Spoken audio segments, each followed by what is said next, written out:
EPFO जो माँ के समान है, ये हम सब बच्चों की रोज अर्थियां देख रहा है, लेकिन माँ को तरस नहीं आ रहा है कि हम अपने बच्चों को कैसे बचाएं, इनको हम कैसे खाना खिलाएं।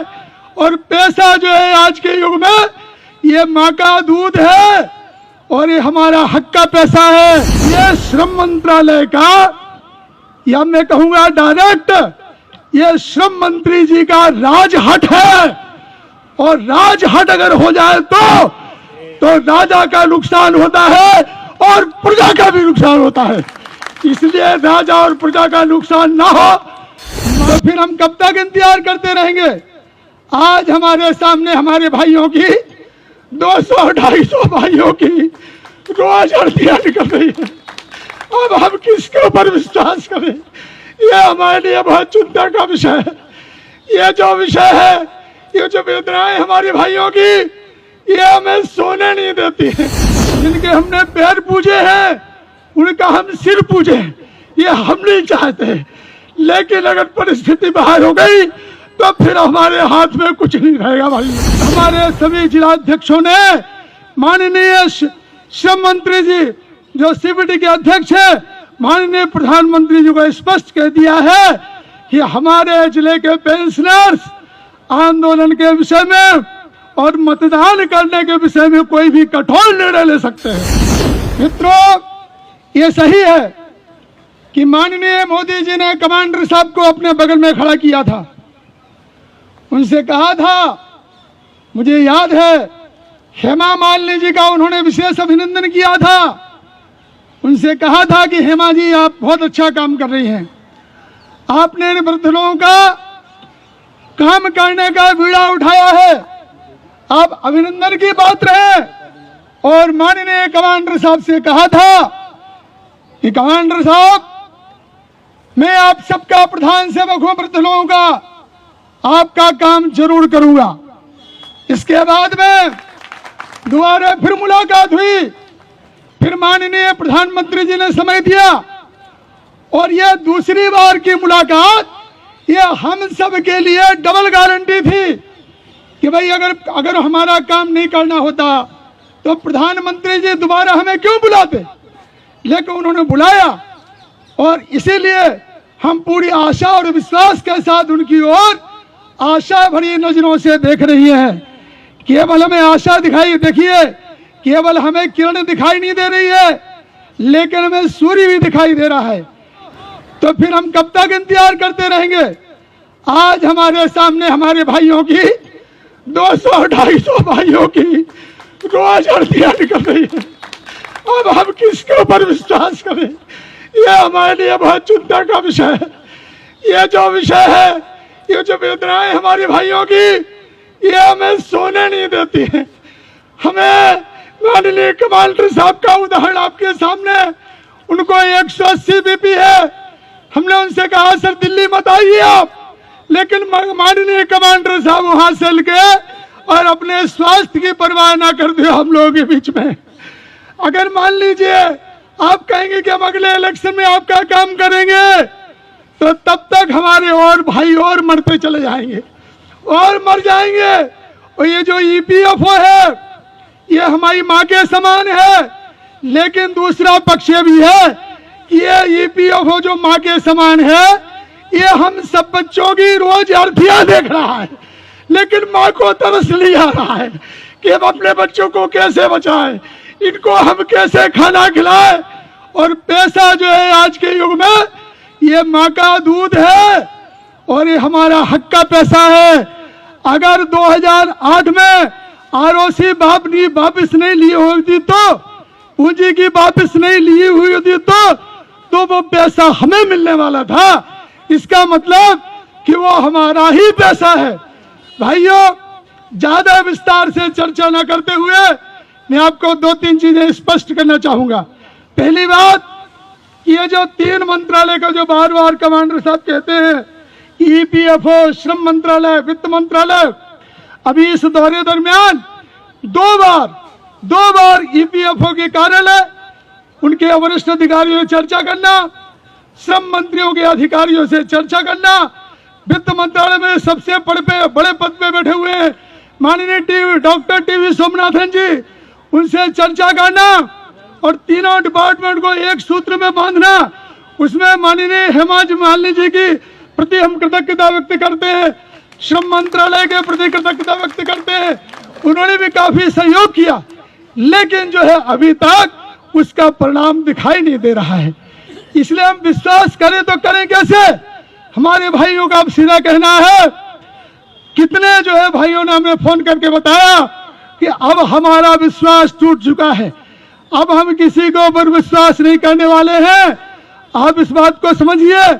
उसमें हमारे सभी जिलाध्यक्षों ने माननीय श्रम मंत्री जी जो सीबीटी के अध्यक्ष है, माननीय प्रधानमंत्री जी को स्पष्ट कह दिया है कि हमारे जिले के पेंशनर्स आंदोलन के विषय में और मतदान करने के विषय में कोई भी कठोर निर्णय ले सकते हैं।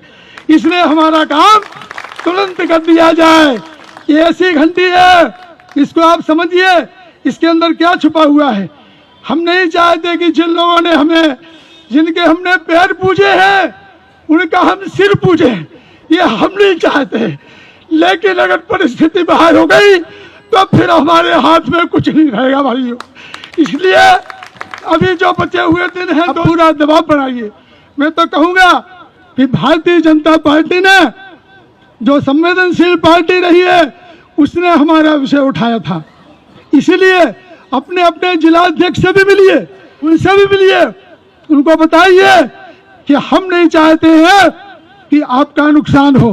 एक बहुत महत्वपूर्ण बात आपको बताना चाहते हैं, जो हमारी बात समझ में आई, वह ये है कि ये श्रम मंत्रालय का, या मैं कहूंगा डायरेक्ट, ये श्रम मंत्री जी का राजहट है।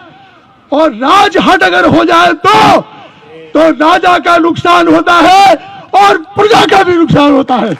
इसलिए राजा और प्रजा का नुकसान ना हो, हम माननीय श्रम मंत्री से चाहते हैं, उनसे सभा के माध्यम से निवेदन करते हैं कि तुरंत हमारी छोटी मांगों को पूरा कर दीजिए। ये कोई बड़ी मांगे नहीं है।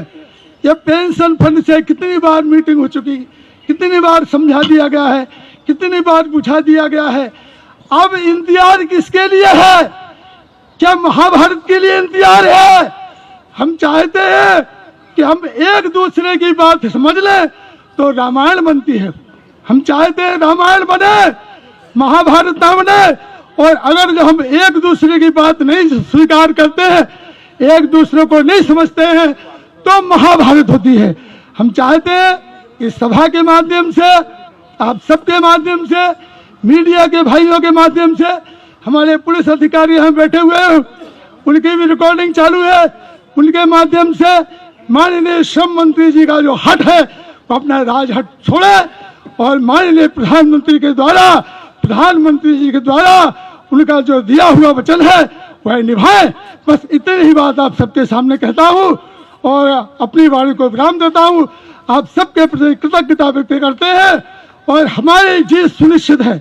देखिए, अगर कोई व्यक्ति दुष्कर्म कर दे तो हो सकता है उसके दंड से बच जाए, लेकिन सत्कर्म का तो फल मिलता ही है और हम सत्कर्म कर रहे हैं, हमारा फल हमें निश्चित रूप से मिलेगा। अपना जोश बिल्कुल मत कम कीजिए, आगे बढ़िए। हमारे पास में लक्ष्य हमारा माननीय कमांडर साहब ने फिक्स करके रखा है। जिस प्रकार से जहाज का जो कैप्टन होता है वो अपना लक्ष्य फिक्स कर देता है, डेस्टिनेशन फिक्स करता है, हमको कहाँ जाना है, और उसी दिशा की ओर जहाज को चलाता है। माननीय कमांडर साहब का लक्ष्य है हमारी मांगे हम पूर्ण करवा के ही रहेंगे, ये हमारा लक्ष्य है। और इसके साथ ही जो दिशा है हमारी वो निर्धारित है। इसलिए कृपा करके, हमारे पास में बहुत शक्तियां हैं, शक्तियां गुप्त रहती हम नहीं बताना चाहते। 550 जिलों में हमारा नेटवर्क है, 250 एमपीज के पत्र है। ये जो 250 एमपीज के पत्र जिन लोगों ने आपको दिए हैं, मैं तो ये कहूंगा कि उन्होंने सरकार की बात न सुनते हुए आपके लिए पत्र दिए हैं, वो आपके साथ है। वो 250 लोगों से हमें मिलना है, उनसे भी कहना है कि आपने हमारी मदद की थी, हम भी आपकी मदद करेंगे, लेकिन इलेक्शन के पूर्व हमारा काम करवाइए।